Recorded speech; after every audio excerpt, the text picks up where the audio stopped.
En cambio, se ha notado que con una molienda muy fina, la función de selección se desacelera.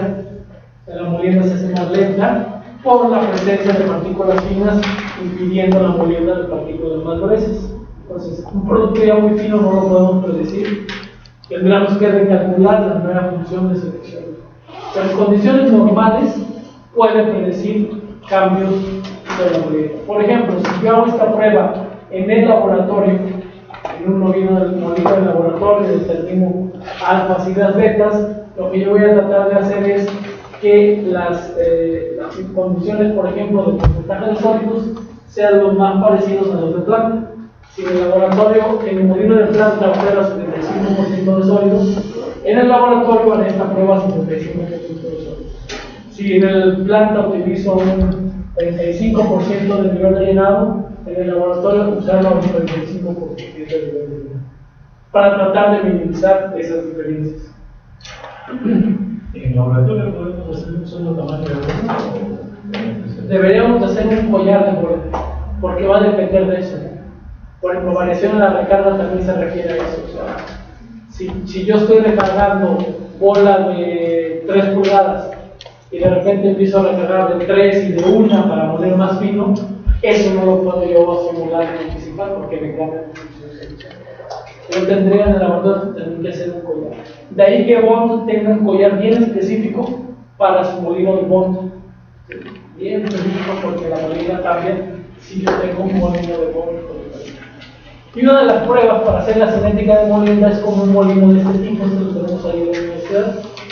Molino muy sencillo, batch, este es de 30 centímetros por 20 centímetros, tiene un controlador de velocidad, entonces podemos medir la velocidad y el torque de operación, se calcula el nivel de carga, se muele en cierto tiempo, entonces conociendo la geometría de alimentación y descarga, y el tiempo de molienda y cuánto mineral metemos ahí, podemos calcular la función de selección, y lo hemos hecho para molinos industriales y funciona bastante bien. Bueno, de hecho esa es la prueba estándar que se utiliza.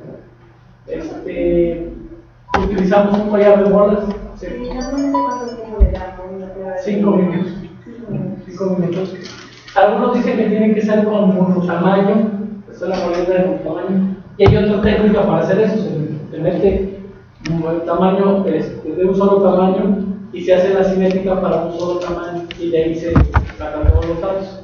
Pero con el molino Tools lo que vamos a hacer es meter toda la granulometría, la granulometría que queremos estudiar. Normalmente le metemos un material de menos 10 mallas, más grueso tampoco no porque no lo va a poder moler. Es un material de menos 10 mallas, se pone todo el material de todas las fracciones, 5 minutos y a la descarga. Hacemos la geometría antes y después, se mide la potencia que se estuvo consumiendo, aquí tenemos lectura de potencia, tiempo de molienda y peso de material y un collar de bolas. La bola más grande que puedo meter aquí es de 2 pulgadas y media y de ese uso el collar hacia abajo, ¿no? Porque sí, desgraciadamente no puedo meter bolas más grandes. Y en caso de que no se hace la medición de la potencia de la física, también tendría que ser de plano, un dato de que si tengo que dejar de permanecer así como porcentaje de su. Por ejemplo, aquí para hacerlo, si necesitaríamos saber en qué porcentaje son igual que el molino la energía específica no, porque lo que utilizamos al final de cuentas es la potencia nada más. O sea, para calcular esta, que es la que usamos en el balance, necesitamos la potencia consumida más el nivel de llenado de material que sacamos aquí y sacamos el SI. Y en planta, como este es constante, ya lo calculamos, en planta lo que sacamos es la potencia y el hot dog el nivel de llenado y con eso recalculamos el SI. Eso lo necesitamos. Pero bueno, la energía específica va relacionada con cuánto mueles y el potencia. Sí, ¿qué más de aquí de este punto? Si el molino gira a 70% de velocidad crítica, tratar de girarlo a esa misma velocidad. Por eso no está aquí que este motor es de velocidad variable. Ahora, eso sería por un molino de bolas convencional. En un molino SAC, cómo se calcula la función de selección específica. La teoría que se formuló fue decir, bueno, hay una función de selección específica total, pero se descompone en 3 factores. ¿Sí? Una función de selección para el rompimiento con bolas, sería como decir, dentro de SAC tengo un molino de bolas, más la velocidad de una función de selección para las rocas, cómo se rompen, cómo rompen las rocas en lo material, que el medio de molienda sea las rocas. Entonces van a ser 2 cinéticas diferentes, se van a moler a diferentes velocidades, más una velocidad de rompimiento de autofractura. Entonces, tenemos esos 3 procesos que habíamos dicho desde el principio. El fenómeno lo dividimos en 3 mecanismos: el rompimiento la velocidad de rompimiento por bolas, por rocas y la autofractura.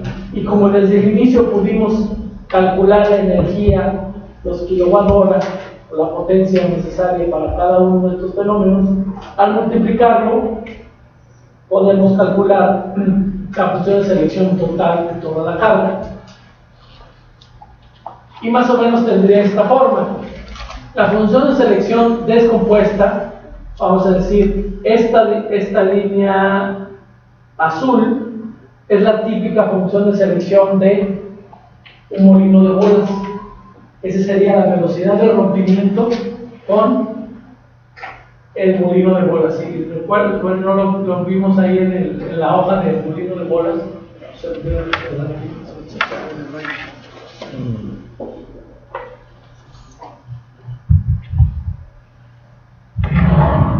It's too much.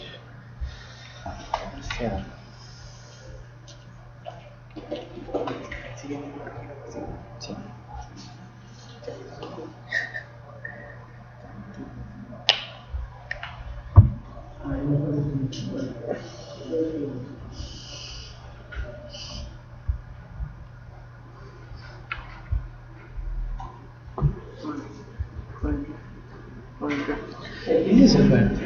Cuando hace la calibración de un molino para calcular eso, es un molino de bolas.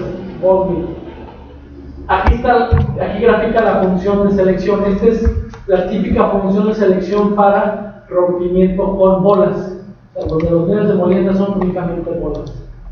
Tiene esta forma: sube, el dígito máximo y decae. Pero en cambio, cuando tenemos los 3 fenómenos,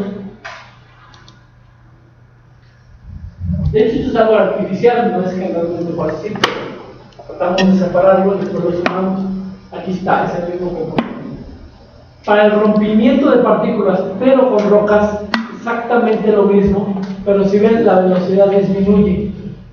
¿Por qué? Se espera que las rocas pesan menos y rompen a menor velocidad. De hecho, tienen menor energía, consumen menor potencia, entonces sigue el mismo comportamiento porque sigue siendo un medio de molienda más grande sobre una partícula.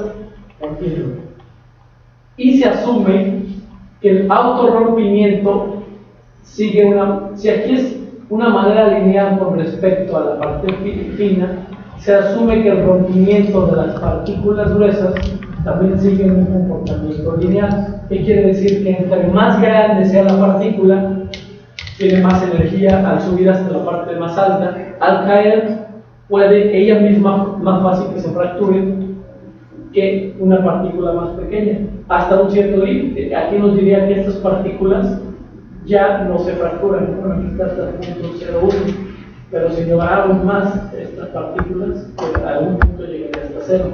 Entonces, si sumamos los 3 efectos, el de las bolas, las rocas y la autofractura, me daría una función de selección de este tipo, que sí es característico. Otros simuladores, como el JK-Simmer, predice ese tipo de función de selección. ¿Y cómo lo podemos explicar? Bueno, tenemos la partícula fina, sabemos que se rompe a baja velocidad, va subiendo, llega a un punto donde las partículas pierden capacidad de molienda. Y esto nos puede explicar lo que son los PERDES. ¿Qué son los PERDES? Son partículas de tamaño crítico que no se rompen, como vimos en la tabla. Las rocas no las rompen a suficiente velocidad, las partículas, las rocas, las bolas no las pueden romper, a sí mismas no se rompen, y aquí se refleja, ¿no? Se refleja en una disminución en su velocidad. He visto casos de que esto casi decae hasta los rangos de abajo. Y yo podría decir que mi rango de Fermi para esta gráfica sería más o menos en este rango de tamaños. Entonces, esta curva nos puede ayudar a realmente identificar cuál es el tamaño crítico de toda la distribución de tamaño que estoy alimentando. En algunos minerales va más hacia acá, en algunos otros va más hacia allá. Entonces, no siempre cae a aquellas fracciones gruesas. He visto venas que, les digo, a media pulgada tenemos el mínimo. Dice que el tamaño crítico dentro del molienda es media pulgada. Entonces, si ustedes quieren identificar el tamaño de Perley, pues sería por medio del cálculo de la función de selección. Ahora, es una manera, de alguna manera artificial el cálculo, ¿no? Porque estamos descomponiendo un proceso que ocurre al mismo tiempo en tres procesos diferentes y lo estamos sumando. Estos dos primeros están bien, yo creo que más o menos sí seguirían este comportamiento, porque simplemente las bolas se actúan como medio de molienda. Pero no se sabe en realidad si es lineal o no. O sea, que yo dudaría un poquito más. Porque ¿qué pasa si el mineral ya a tamaños más grandes no se rompe con la misma velocidad? O sea, es tan grande que ni los impactos lo llegan a romper. Yo le meto una partícula de 15 pulgadas que se fue por la charcadora, pues a lo mejor ya no se rompe con la misma velocidad y no sé si pueda caer. Si cayera, ¿qué pasaría si cae? También vuelve a caer, ¿verdad? Disminuiría no sería tan alto. Porque se fijan, esta es la suma de más más se me dice punto. Aquí en la suma, porque mi valor está relacionado con la masa y con todo eso ahí. Bueno, entonces, la función de quebrado para diferentes fracciones, ¿sí ven? Son diferentes de acuerdo al tamaño inicial que se obtiene, pero con el parámetro, como ya es una ecuación, yo le doy los tamaños y me calcula las fracciones de tamaño que existen para cada una de las fracciones. Entonces, en Molycop tiene todo este modelo, ¿no? Tiene el modelo para calcular la potencia, que ya vimos de manera separada, aquí está. Tiene el modelo para poner todo lo que es las características de distribución de la pulpa, la apertura de la parrilla. Sí, porque eso nada más estamos describiendo lo que es la parte de molienda.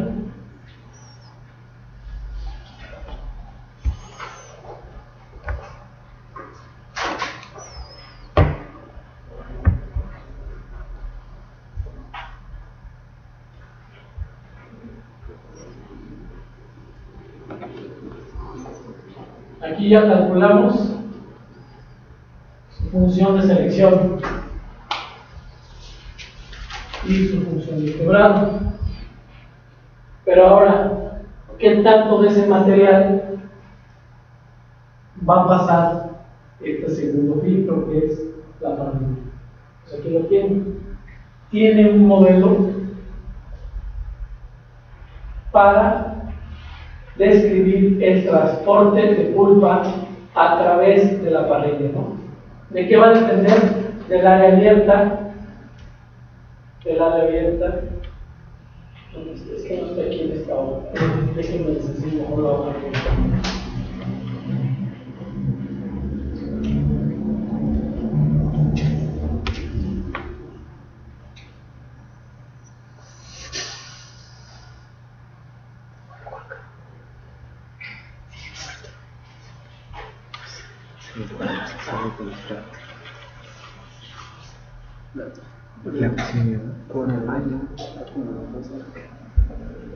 Nastidosis.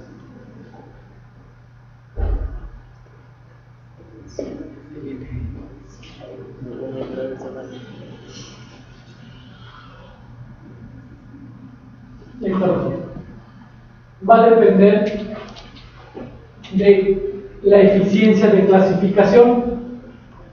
No es un modelo muy complejo, sino simplemente lo que está modelando aquí es la curva de eficiencia, que es de tamaño contra eficiencia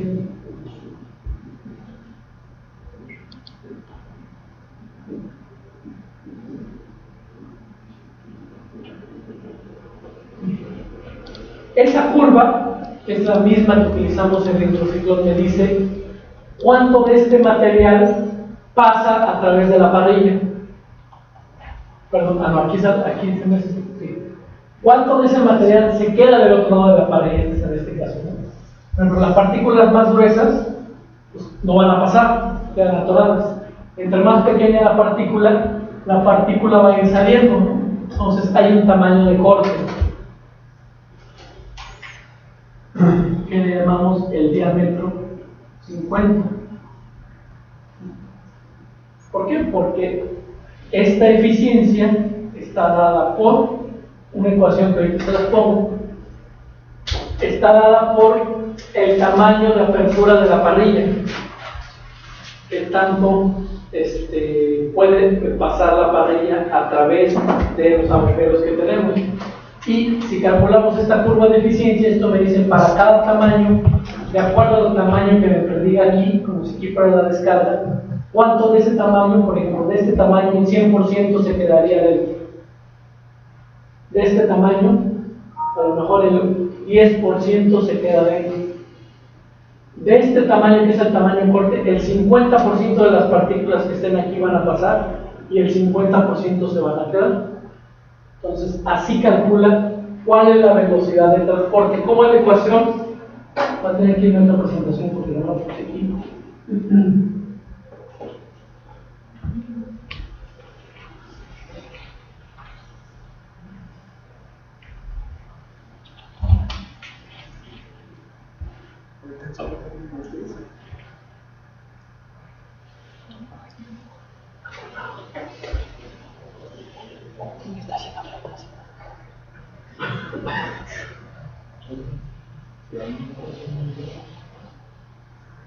¿Y cómo?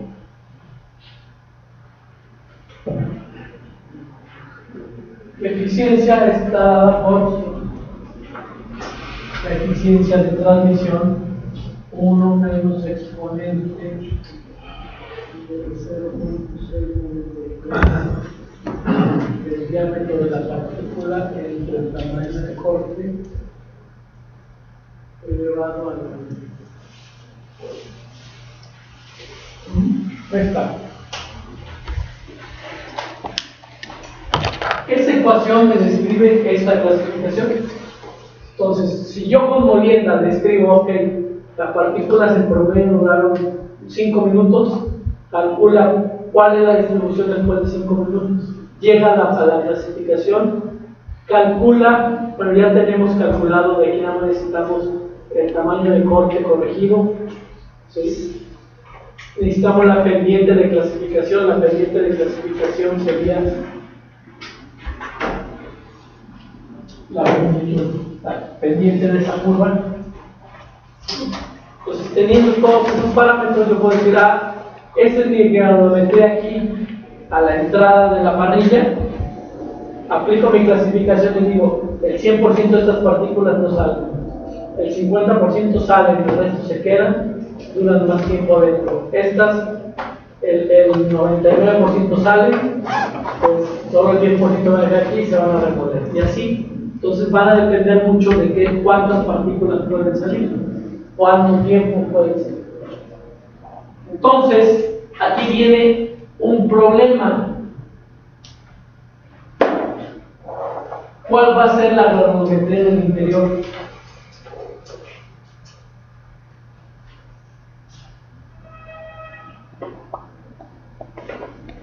Yo tengo que predecir una granulometría al interior del saco. Dentro del saco, la granulometría de alimentación no es igual a lo que hay adentro, pero tampoco es igual a lo que hay afuera. En molienda de bolas asumimos que la granulometría que está aquí adentro es igual a la que sale, asumimos un tanque perfectamente mezclado, pero aquí no. la granulometría de la carga es muy diferente a la de la descarga. ¿Por qué? Porque la va a limitar esta función. Es como si tener una zaranda, ¿no?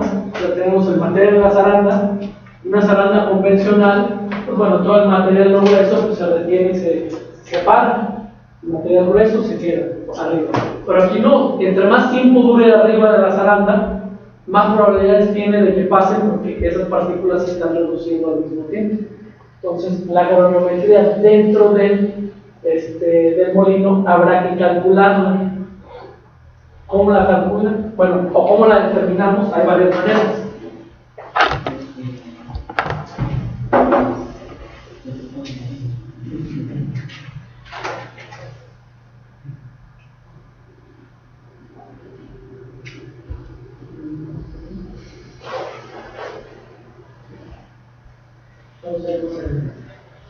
Entonces, tenemos, aquí por ejemplo, aquí ya la hoja saca y tenemos ya los parámetros de rompimiento y quebrado y la eficiencia de clasificación. Entonces, aquí tenemos graficada la alimentación, la descarga y una granulometría de la carga del molino. Porque dependiendo de la granulometría que se me genere aquí, yo voy a poder determinar qué tan eficiente va a ser mi transferencia hacia afuera. Y hay más parámetros dentro de esa transferencia.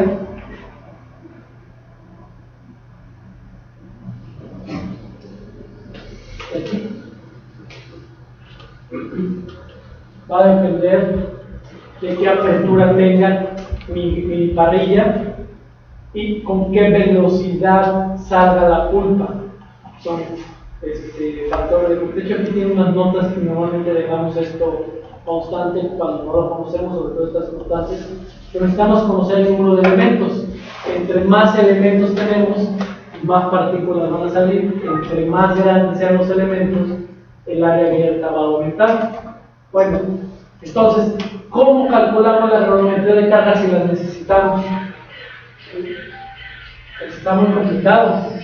La única manera sería, al momento de parar el molino, tomar una muestra. ¿Se acuerdan que esa vez que les dije que quisimos hacer un modelo para sacar ver el nivel? Pues también queríamos tomar muestra de la granulometría. No, sacamos como 2 campos, pero ni le rascamos a la de este. Sobre todo que el material fino se segrega muy rápido. La única manera de sacar una buena granulometría del interior del molino es descargar el molino completamente, quitarle las bolas y tomar una muestra. Y hay gente que lo ha hecho. Cuando es una prueba del laboratorio de planta piloto, de un molinito de un pie de 6x1 pequeños, eso es fácil. De hecho, no tienen que limpiar cuando terminen la prueba. Ahí sí se saca y podemos obtener una granulometría.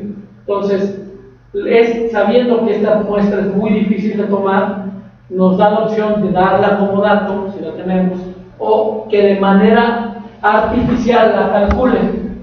¿Cómo la va a calcular? Bueno, pues tenemos la granulometría de descarga, la granulometría de alimentación, y el solver va a calcular la función de selección de quebrado y una granulometría que me satisfaga los dos. Ahora, el error, ahí podría haber un problema, que el error se distribuye entre estas dos y no sabremos si en realidad es la función de selección o en realidad es la función de quebrado. Pero es lo único que podemos hacer. Entonces,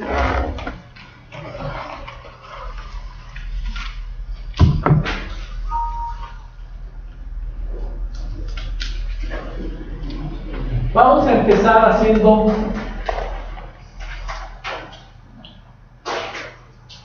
un ejemplo, ¿no? Entonces, ¿cuál es el primer paso? El muestreo. Entonces, aquí tengo mi granulometría, porcentaje acumulado, de alimentación y descarga. Normalmente es lo que puedo calcular, ¿no? La alimentación y la descarga, flujo de alimentación, carga seca, carga de bolas, tamaño de bola máxima, potencia consumida, nivel de carga total, porcentaje de sólidos a la descarga, humedad de la alimentación, densidad de la avena, número de elementos en la parrilla, velocidad, resto de la velocidad crítica, diámetro del molino interno, longitud, tamaño de la parrilla, quiere decir apertura de la parrilla, y fracción de porcentaje de huecos abiertos. Toda esa es la información que se saca del muestreo. Durante una hora se muestrea la alimentación, la descarga, de hecho la descarga. Pero vamos a conocer primero la hoja. Abran su hoja que se llama Param Open, SAC Param Open. Y por ahí vamos a marcar un error, ¿no? Tiene algún error con alguna celda, pero no es de cálculo, no sé en realidad qué es. No le pongo así, me la dio y sigue funcionando, pero funciona bien, ¿no? No hay ningún problema. ¿A ti te marca error? ¿Eh? ¿Pero es la versión 2? Sí, y también te marca el error que dice referencia de una celda. Sí. ¿Sí? ¿Es qué? Una ventanita más. Sí, no, pero no tiene nada que ver con el cálculo. Creo que tiene más que ver con el diagrama de flujo. Sí, porque si se fijan, desapareció la hoja de diagrama de flujo. Entonces, no está la diagrama de flujo simplemente porque tenía error, pero como ahí nada más es una hoja para desplegar datos, el modelo no se afectó. Entonces, como aquí no puedo ver mi diagrama de flujo para ver cómo es el circuito, déjenlo abierto, pero vamos a abrir la de SAC sin Open.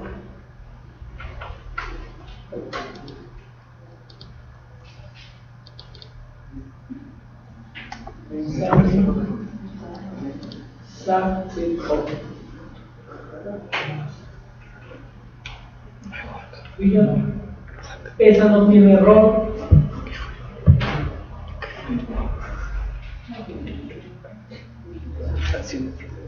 ¿Sabes qué?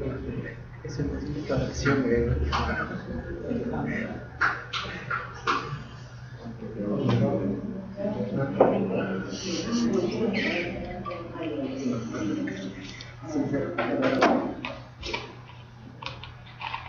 Ahí está. ¿Se fijan? Esta nomás fue error.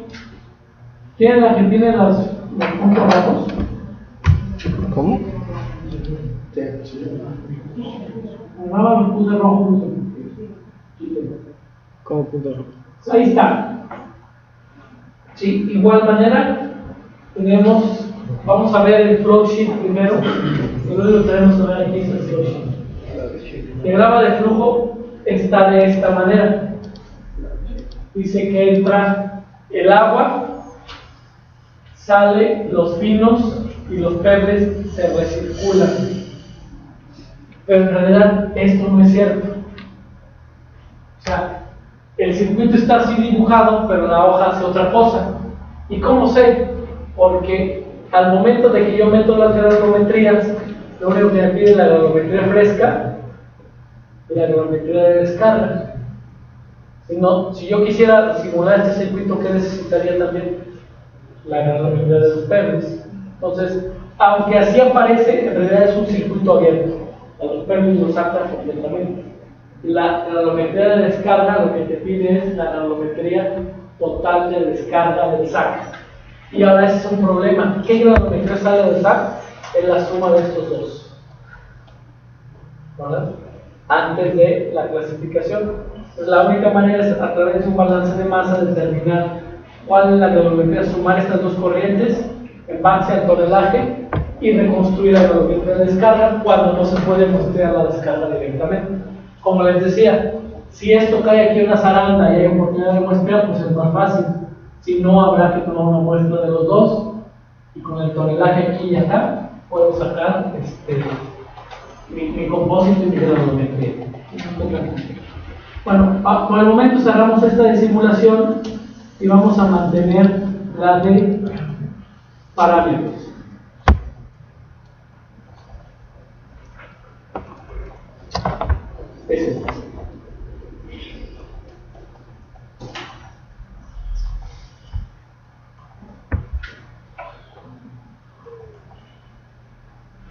Entonces tenemos la geometría del molino. Aquí vamos a meter Pues este es un molino de laboratorio, de planta piloto, pero diámetro, longitud, velocidad crítica, nivel de llenado total, es el que medimos cuando hacemos el flash stop, y después hacemos el rain out y sacamos el nivel de llenado de bolas. Este es el puras bolas y el llenado de intersticial. Si no tenemos ese dato, una buena aproximación, recuerden, es 50%.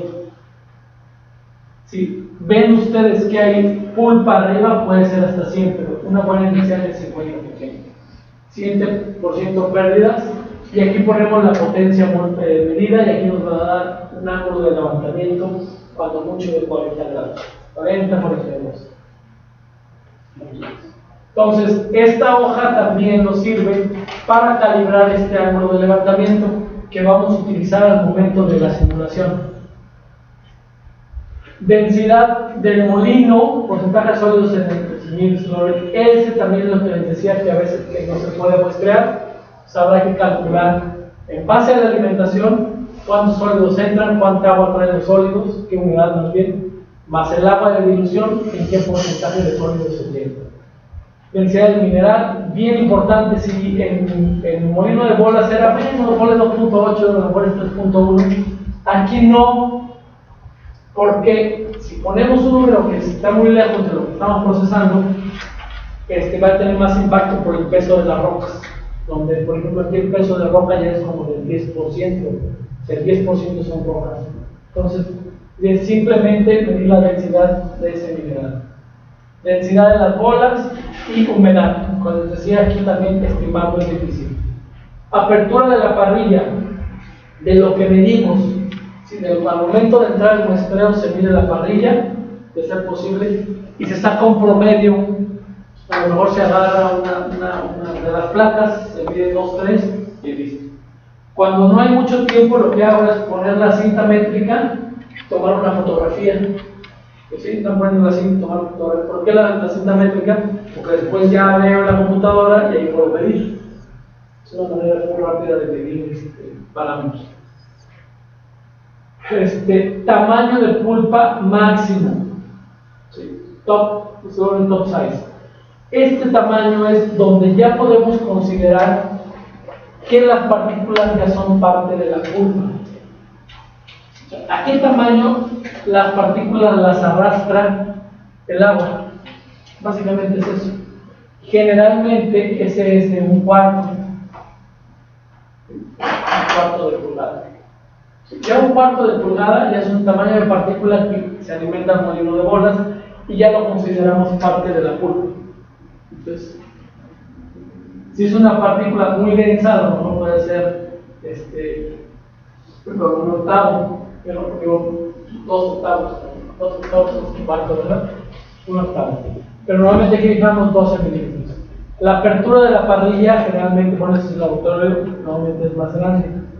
Alimentación fresca, seca, aquí tenemos 60 toneladas por hora. Y la energía específica la va a calcular, esta no la calculamos.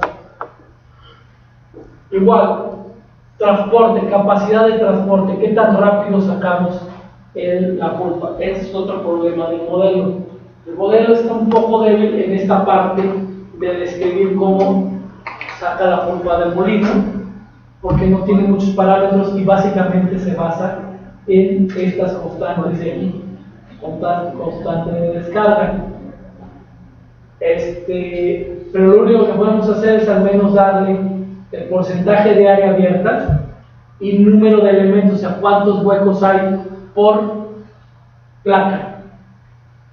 No todo el total, porque va a ser 200, no sé, 200 agujeros.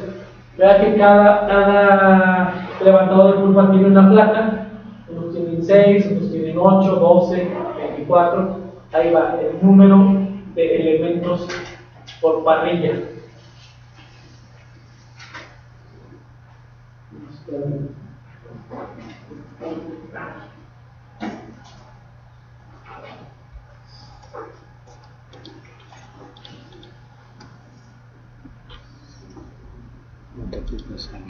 El flujo que sale a través de la pulpa es una constante, no depende la constante del área abierta y de la velocidad de transmisión. El área y el mejor y el llenado del molino.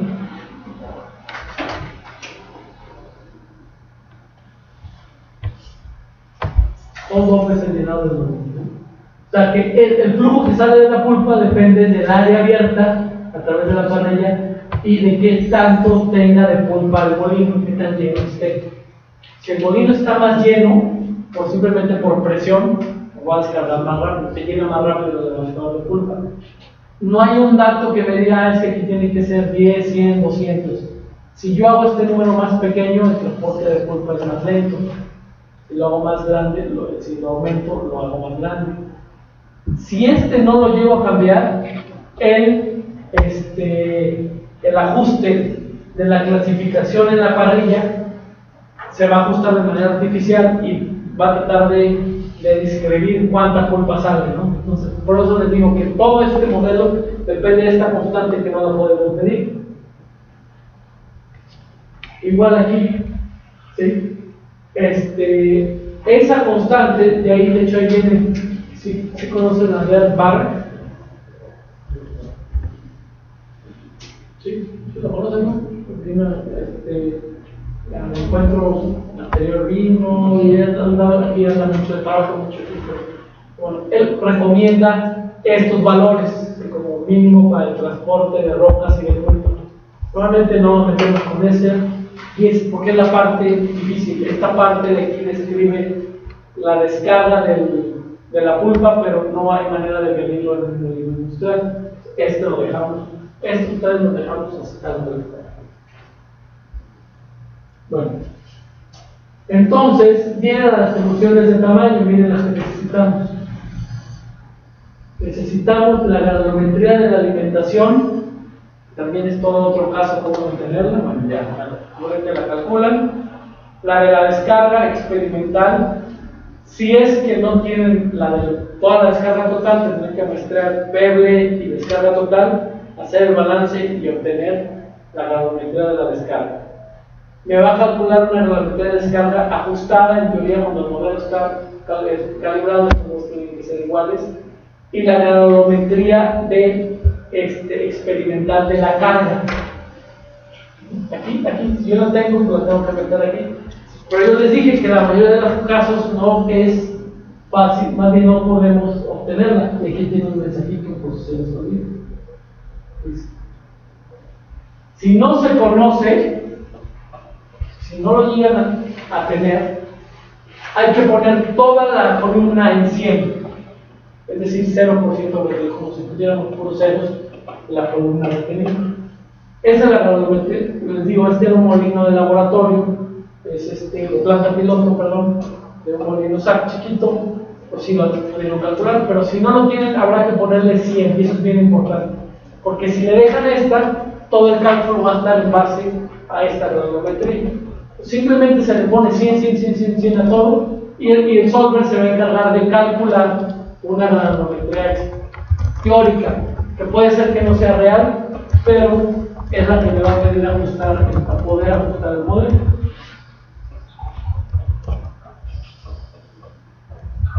No se les olvide, ahí está la nota, es bien importante. Ahora, si se animan a sacar a los granulometría de su molino, bueno. Entonces, aquí en reporte igual, aquí están los modelos, pero vamos al panel de control. En panel de control tenemos todo lo que ya hemos discutido. Tenemos la función de selección aquí en la primera sección para el rompimiento de las partículas con bolas, igual que en el molino de bolas, el alfa 0, alfa 1, alfa 2 de crítica, pero para las partículas. La función de selección para el rompimiento de partículas con rocas. La función de selección de partículas a sí mismas, de cómo se rompen. El lineal, no asumimos que es lineal, entonces es la pendiente, perdón, la ordenada de origen y la pendiente de esa línea recta. Se va a calcular. Estas son tres funciones de selección. Entonces son prácticamente iguales y esta es diferente. La función de quebrado, ¿por qué solamente una? Porque ya vimos que el material, ya sea roca, las mismas rocas a sí mismas, se distribuyen o se rompen de una misma manera. Las bolas no se van a romper y no lo decimos, pero simplemente esto nos va a decir, si una partícula se rompe por bolas, se va a distribuir de una manera. Si se rompe con una partícula, se va a distribuir de la misma manera. Si se rompe a sí misma, se va a distribuir de la misma manera. Aquí está. El alfa 0,1 y alfa 3,1, aquí hay que ponerle siempre 0 y 1, como dice aquí. ¿Por qué? Porque estas son las formas extendidas que hemos discutido que no se usan. La eficiencia de transferencia, aquí está, 40%. Punto 4 significaría un 40% de retención de vinos, así como tenemos en el siguiente. Punto 4, punto 6, bueno, punto 7 es el de Pablo y 3 la transferencia.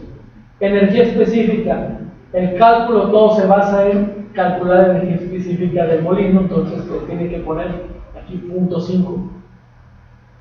Y bueno, eso ya está bien calibrado, lo voy a cambiar aquí para que se vea diferente.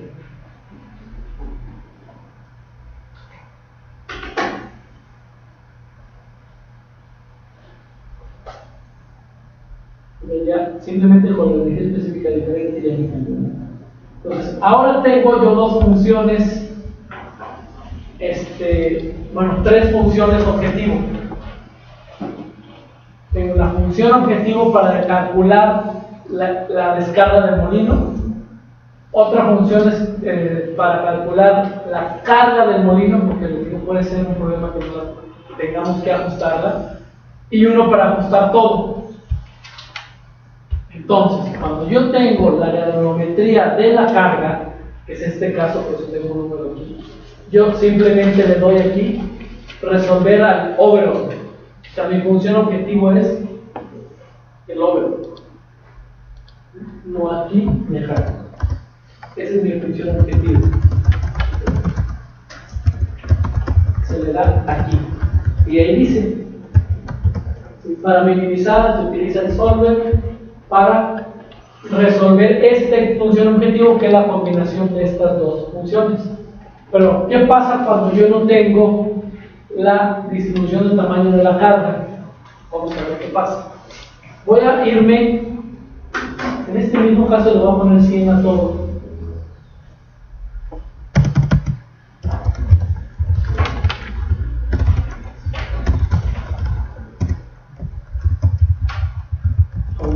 No tengo el dato.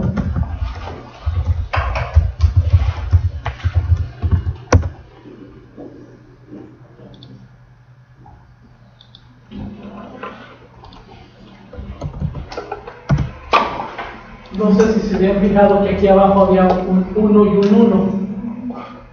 ¿Sí? ¿Sí vieron que había un 1 y un 1? ¿O no? Bueno, eso quiere decir que al momento de calcular le daba el mismo peso, o sea, tanto las dos funciones se tenían que resolver. Cuando yo le di 100 a todo, me salió aquí que el factor de peso para resolver se hizo 0. Eso quiere decir que si yo resuelvo aquí, no lo va a tomar en cuenta, o sea, no va a tratar de ajustar el experimental y el calculado. ¿Por qué? Porque el experimental no existe, todo tiene valor de 0. Entonces va a resolver la descarga y vamos a dejar a Solver que proponga la granulometría de alimentación que quiera. Es esta. Esta es la granulometría, esta es la prediction y esta es la experimental. Entonces, abajito también existe la carga fresca. ¿Cuánto debemos integrar la carga fresca para un punto y algo? Aquí abajo simplemente le estamos mostrando cuál es la experimental, la ajustada y cuánto se requiere. Entonces, si yo le doy solver, todos los datos,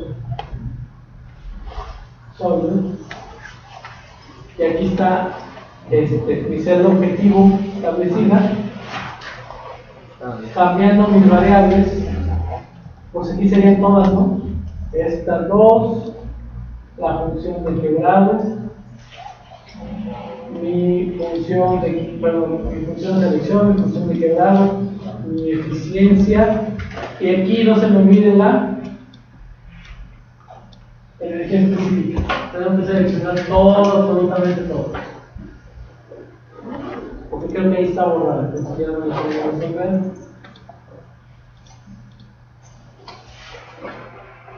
Él sí se tarda un poquito más.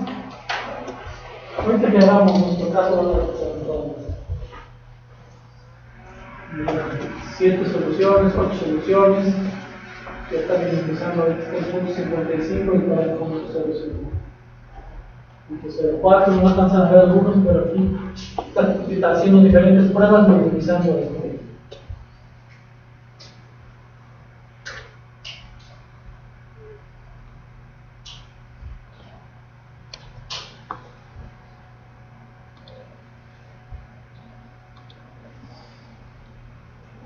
Habla más, ¿no? Precisamente porque son muchos parámetros y está calculando lo que antes nada más lo hacía en uno, ahora lo hacen todos, para cada uno de los parámetros.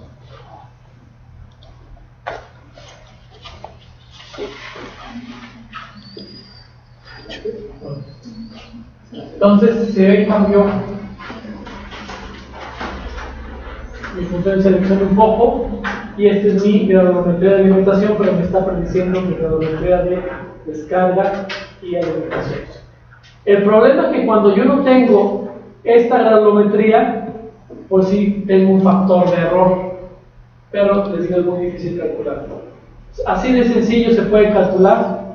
Bueno, así utiliza el solver, seleccionando esto para minimizar el error. Casi un error de 0 con respecto a la graduometría de descarga, nada más.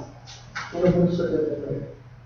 Entonces, lo que vamos a hacer ahora es utilizar esa hoja, pero con los datos de muestreo que traigo aquí.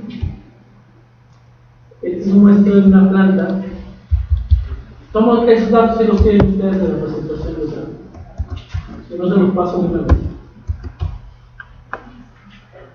Y ahí están.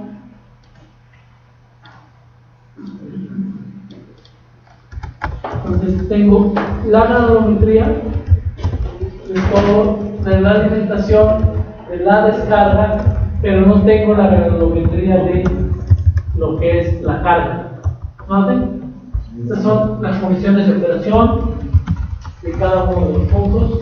Entonces, por favor, utilicen la hoja SAC Open, porque este es un molino completamente abierto, y pongan toda esa información, por favor. SAC Param. SAC Param Open. SAC Open, sí, SAC Param.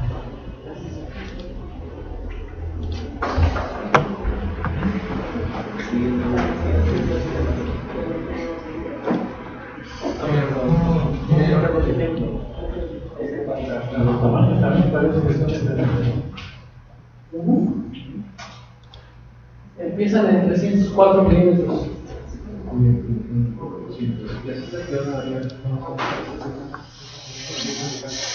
Y la energía específica. Sí. Esta hay que dejar en 0 y 1.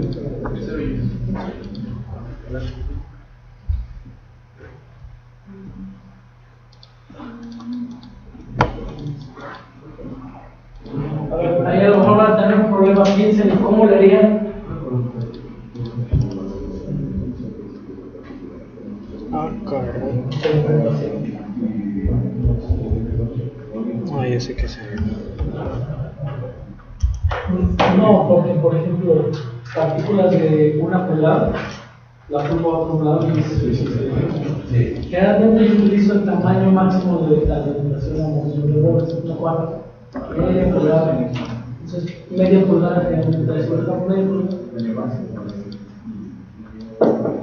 El máximo que se le permite.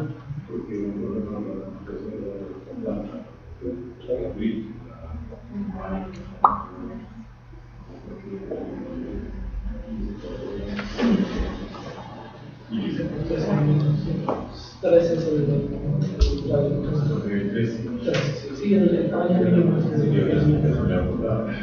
casi, no, un milímetro arriba de la caja. Sí, es media pulgada. Sí, pero está bien cerrado. Hay unos que 2 pulgadas. Ustedes entienden. Sí. Hasta 3 cuartos. Y normalmente se considera el más pequeño porque es el que limita. Normalmente las partículas solo que puedan lajas entran así. Si no, pues esa es la once. Metan toda la información.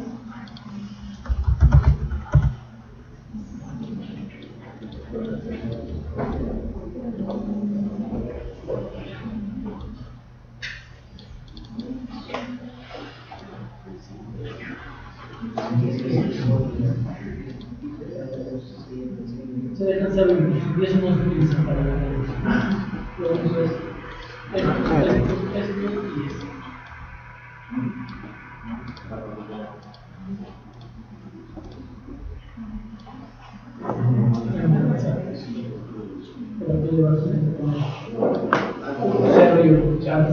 yo no lo puse porque no estábamos empezando aquí.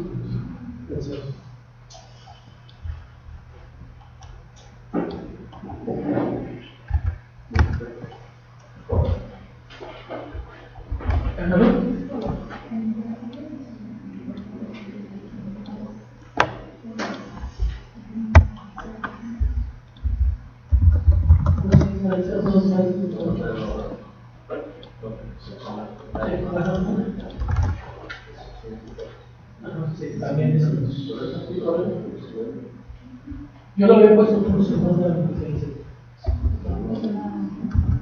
Voy a poner un pincel.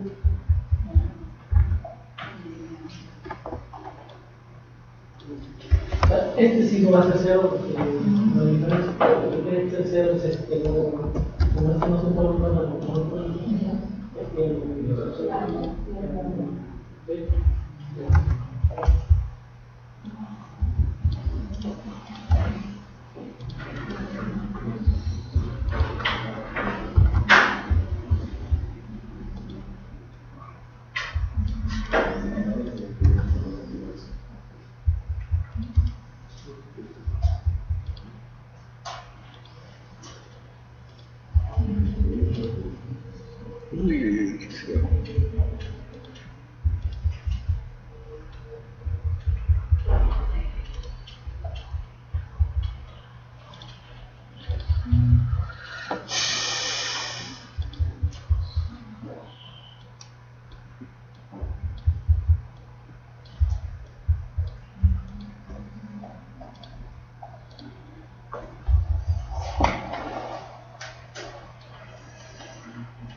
Sobre celdas.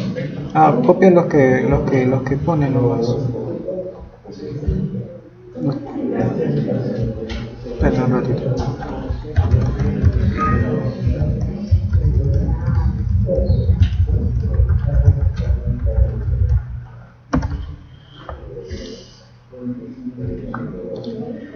Diámetro. Metros.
Carabolas, no sé.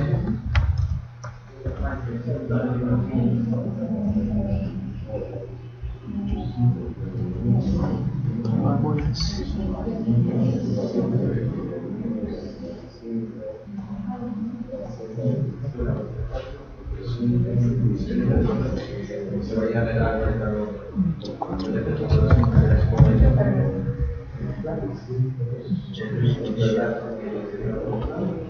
Eso es un punto que se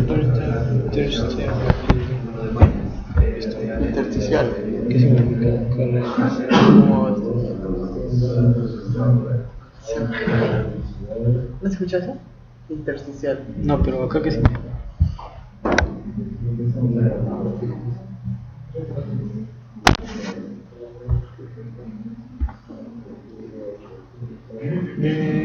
El relave retenido en la carga, molino de carga.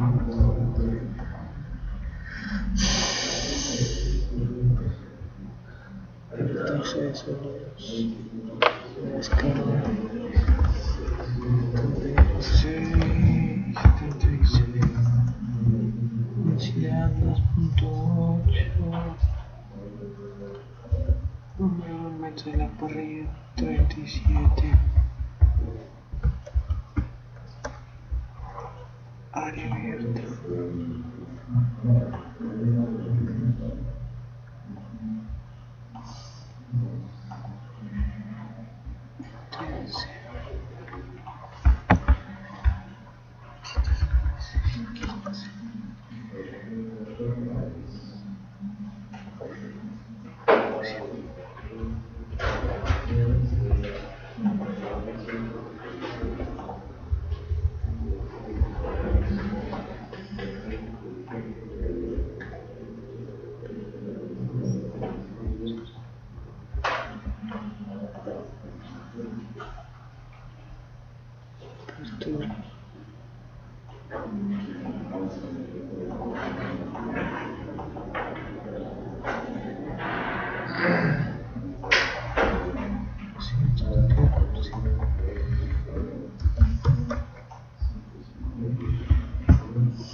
Feed alimento.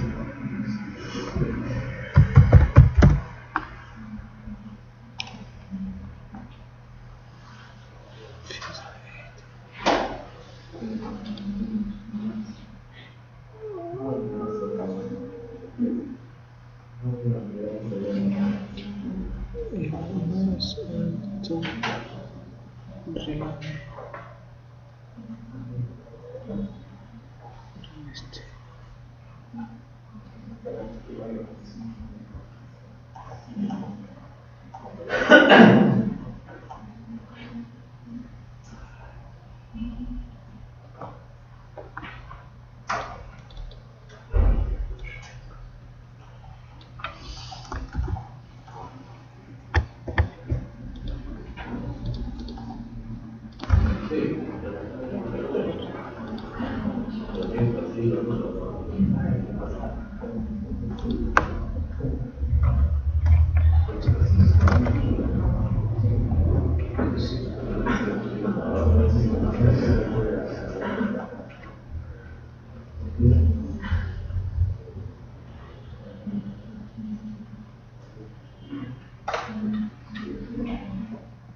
Perdón.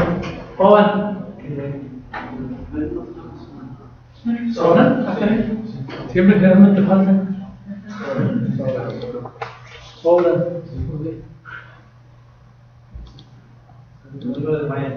O sea, hay más número de fallas que los disponibles. Pero ¿cómo le hacen? Chido de cero. Lo que se pueda, no, pues.